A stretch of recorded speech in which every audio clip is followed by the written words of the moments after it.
Kalau seumpama operator itu kan bisa dibilang capek ya, ngeri juga kadang kalau salah komunikasi nggak jalan ya. Jadi untuk kalian yang masuk ke dunia QC harus pinter-pinter komunikasinya biar tidak miskomunikasi.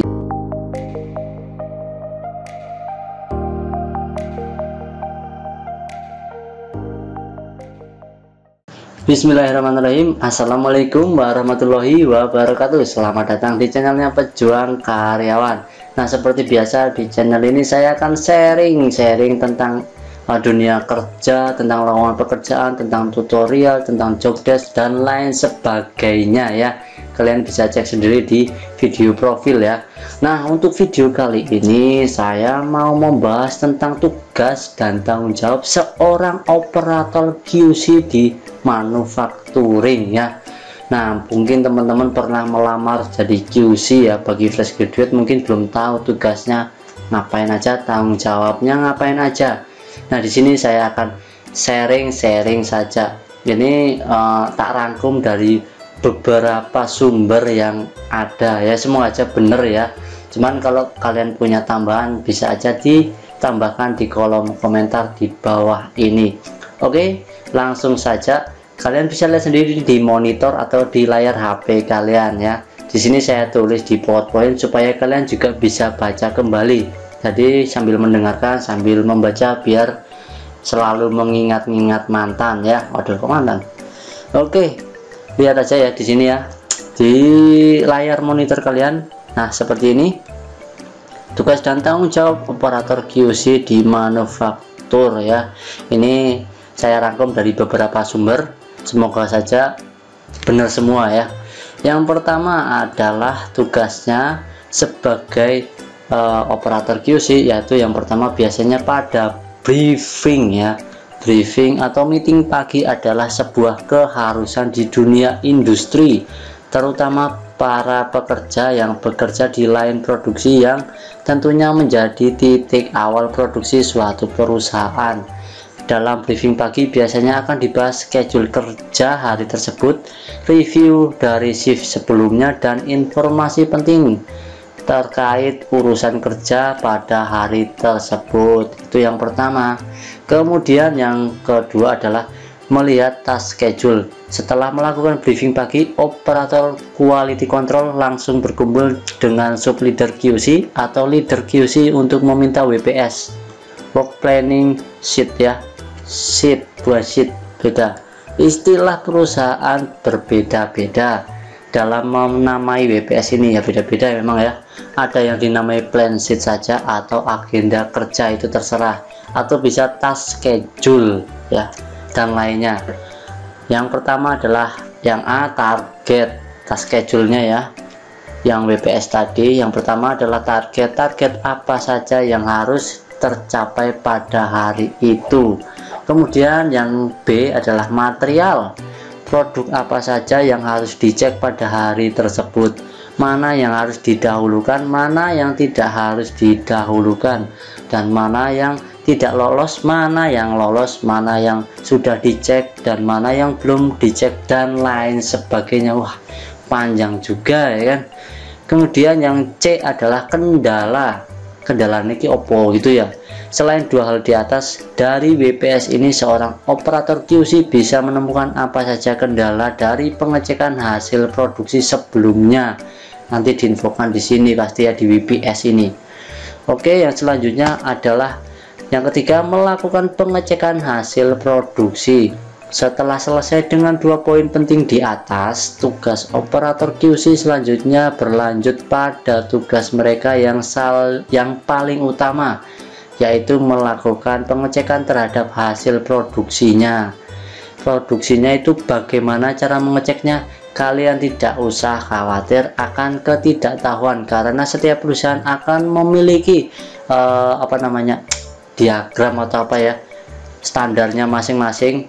Ini biasanya dibukukan atau setidaknya dibuat semacam poster diagram, jadi alurnya gimana, prosedurnya ya, di sekitar tempat kalian bekerja dengan mengacu pada standarisasi perusahaan masing-masing. Ya, perusahaan kan punya aturan masing-masing ya, jadi tidak bisa bakukan ya. Kalian dapat menentukan mana yang lolos, mana yang tidak dari melihat prosedurnya poster tersebut. Biasanya ada sih ya, bisa di dinding-dinding kaca gitu kalau di pabrik-pabrik ya, biasanya diproduksi banyak sekali. Jadi ketika kalian jadi QC tinggal nonton prosedurnya itu saja. Kemudian yang selanjutnya adalah nomor 4, menyortir hasil produksi yang lolos dengan yang tidak lolos. Nah, ini lumayan juga ini. Setelah melakukan pengecekan secara menyeluruh dan mendetail terhadap hasil produksi, selanjutnya operator QC harus melakukan penyortiran terhadap material hasil produksi yang telah dicek. Jadi di sini kalian akan menemukan 3 jalur atau 3 tempat untuk menyimpan hasil sortirannya. Jalur pertama adalah jalur untuk material atau hasil produksi yang lolos. Jalur kedua adalah jalur untuk hasil produksi yang tidak lolos dengan kegagalan di bawah 50%. Dalam artian produk ini bisa diperbaiki dalam waktu yang singkat. Kemudian jalur ketiga adalah jalur untuk material dan hasil produksi yang kegagalannya di atas 50%. Bisa dikatakan harus didaur ulang, atau mungkin bila diperbaiki akan memakan waktu yang sangat lama. Dalam pembagian jalur atau tempat ini tentunya kalian harus bisa memastikan bahwa kalian benar-benar mengikuti SOP ya, standar operasional prosedur ya, alias standarisasi yang telah ditentukan oleh perusahaan. Oke, yang selanjutnya adalah menemukan kesalahan atau penyebab tidak lolos secara detail. Setelah berhasil menemukan produk mana saja yang lolos dengan yang tidak lolos quality control, dari sini kalian pastinya akan sangat paham mengenai sebab-sebab suatu produk tidak kalian loloskan. Sebab-sebab ini harus kalian analisa dengan baik dan jangan sampai lupa. Minimal kalian harus mencari tahu atau memberikan not catatan ya pada setiap barang yang tidak diloloskan sebagai bahan analisa dan pemeriksaan nantinya. Oke, yang selanjutnya adalah menemukan solusi untuk produk yang gagal. Tidak hanya menemukan cacat atau kesalahan dari suatu hasil produksi, operator QC juga harus memberikan solusi kepada operator produksi terkait kesalahan yang menyebabkan hasil produksi menjadi cacat atau tidak lolos. Hal ini juga merupakan salah satu tugas dari operator QC ini demi efisiensi dan efektivitas kerja di line produksi. Kerjasama dan koordinasi yang baik sangat dibutuhkan untuk mencapai target produksi yang ditentukan perusahaan.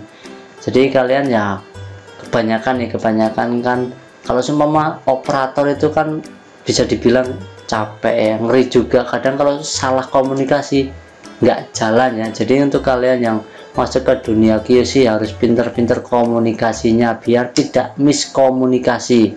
Seperti itu biasanya yang terjadi ya.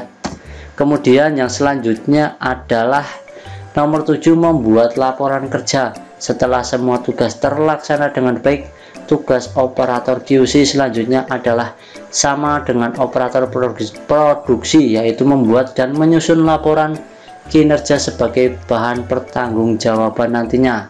Laporan ini berisikan target yang dicapai dan informasi penting lainnya terkait kondisi produksi, agenda, kendala, dan lain-lainnya. Terus yang ke-8 selanjutnya adalah berkoordinasi antar shift. Tugas operator QC yang terakhir adalah melakukan koordinasi dengan shift lain terkait pekerjaan yang telah dilakukan dan informasi lainnya. Koordinasi antar shift ini sangat penting untuk dilakukan karena akan menghasilkan efisiensi kerja. Oke, jadi seperti itu ya sepintas. Intinya adalah tanggung jawab operator QC di manufaktur adalah memastikan kinerja sesuai WPS, work plan sheet ya. Kemudian yang kedua, memastikan barang hasil produksi dicek dengan baik. Kemudian yang ketiga adalah memastikan barang yang tidak lolos dicek, diketahui kesalahan dan cara menanggulanginya. Kemudian yang keempat adalah memastikan koordinasi dengan shift lain terlaksana dengan baik, memastikan laporan kerja dibuat tepat waktu, memastikan target produksi tercapai dengan maksimal, kemudian menjaga nama baik perusahaan. Nah, itu tadi sekilas tentang job desk seorang QC ya, quality control di manufacturing. Jadi buat teman-teman yang belum tahu job desk-nya tapi pernah melamar, jadi sepintas seperti ini job desk-nya. Mungkin di PT lain sedikit berbeda ya, soalnya ini saya rangkum dari beberapa sumber ya, tak jadiin satu, tak ambil poin-poin pentingnya saja. Jadi ketika nanti ada kesalahan atau ada yang kurang atau kalian punya tambahan, silahkan tinggalkan di kolom komentar. Nanti teman-teman juga akan membaca dan tahu ya, ternyata ada yang kurang di sini di situ. Jadi seperti itu. Oke, mungkin untuk video kali ini sharingnya itu saja.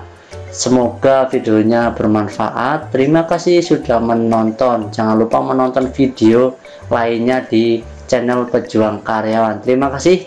Wassalamualaikum warahmatullahi wabarakatuh.